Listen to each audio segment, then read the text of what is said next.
Ya, selamat malam. Terima kasih banyak telah meluangkan waktu yang sangat berharga.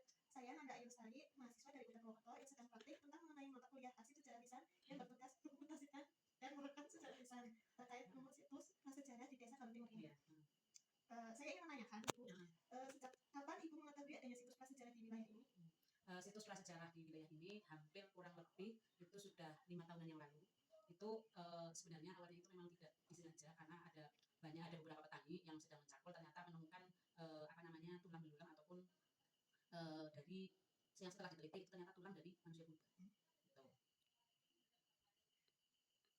Apa yang membuat Ibu tertarik atau merasa penting untuk menjaga dan melestarikan situs tersebut? Ya, situs tersebut kenapa menjadi menarik? Karena memang dari para pelestari, namanya bapak-bapak yang sekarang ini digiatkan mencari tulang belulang ataupun serpihan-serpihan dari tulang-tulang manusia purba terdahulu itu disebut sebagai pelestari budaya, yang dimana mereka memang sekarang ini sudah bekerja sama dengan BRIN. Artinya itu menjadi penting karena memang itu adalah warisan budaya yang harus terus digali, bahwa di Galuh Timur ini memang pernah ada dan hidup manusia-manusia purba prasejarah maupun prasejarah, sehingga bahwa di Galuh Timur itu sudah ada kehidupan, sudah lama, artinya sudah lama karena bisa dikatakan bahwa manusia purba yang ada di Galuh Timur itu usianya melebihi dari manusia purba yang ada di Sangiran, Jawa Timur. Baik, Ibu. Selanjutnya, sejarah penemuan situs. Bagaimana awal mula situs tersebut ini ditemukan? Ya, situs ini ditemukan awalnya memang itu para petani yang sedang mencangkul menemukan serpihan-serpihan tulang-tulang, sehingga dibawa ke, awalnya memang orang yang menemukan itu dikatakan sebagai orang yang tidaklah ada tulang seperti itu, terus dibawa ke dan diberitahukan kepada orang lain, itu menganggap bahwa itu masa ataupun hanya sebagai guruan semata. Ternyata setelah itu diperlihatkan kepada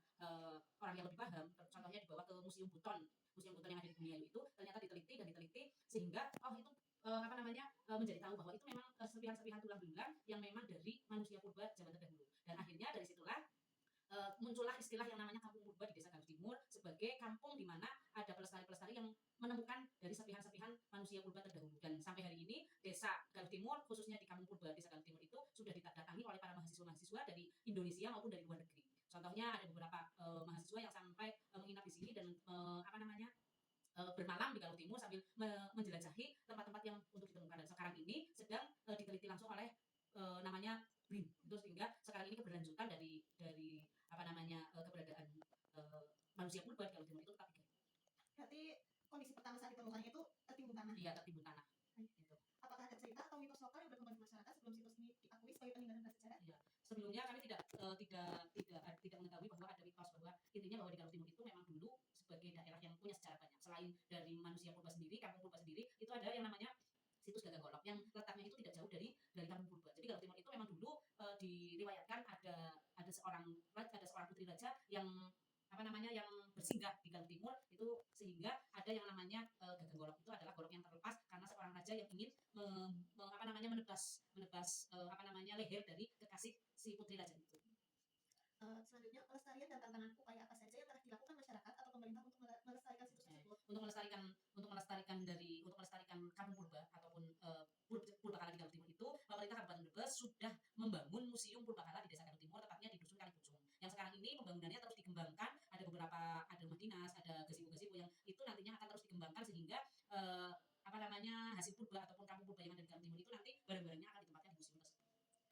Pandangan dan harapan, bagaimana pandangan Ibu tentang pentingnya sejarah lokal bagi identitas masyarakat? Ya, pentingnya identitas lokal itu supaya generasi muda yang akan datang itu mengetahui bahwa adanya zaman purba yang ada di Galuh Timur itu menandakan bahwa Desa Galuh Timur itu adalah desa yang sudah cukup lama. Artinya dari dulu itu sudah ada, sehingga bagaimana kita bisa terus membudayakan apa yang menjadi sejarah itu menjadi warisan penting bagi generasi muda yang akan datang.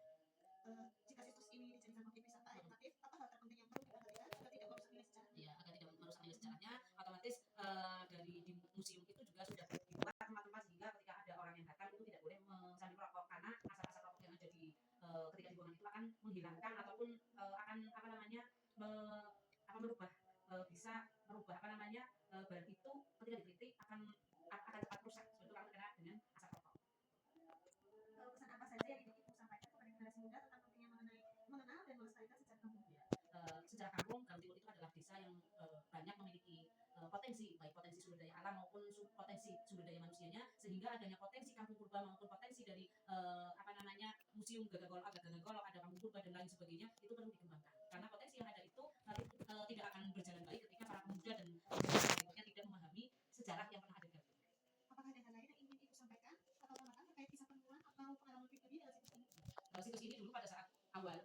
awal adanya penemuan ini memang langsung dibuka oleh Bupati dan Wakil Bupati pada saat itu. Seluruh jajaran Forkopimda di Kecamatan Tonjong itu bahu-membahu untuk mengetahui bahwa di desa Ganting itu telah ditemukan. Jadi artinya dari masyarakat desa maupun sampai dengan tingkat kabupaten bahwa sudah diketahui bahwa Ganting itu memiliki potensi dari hal sejarah.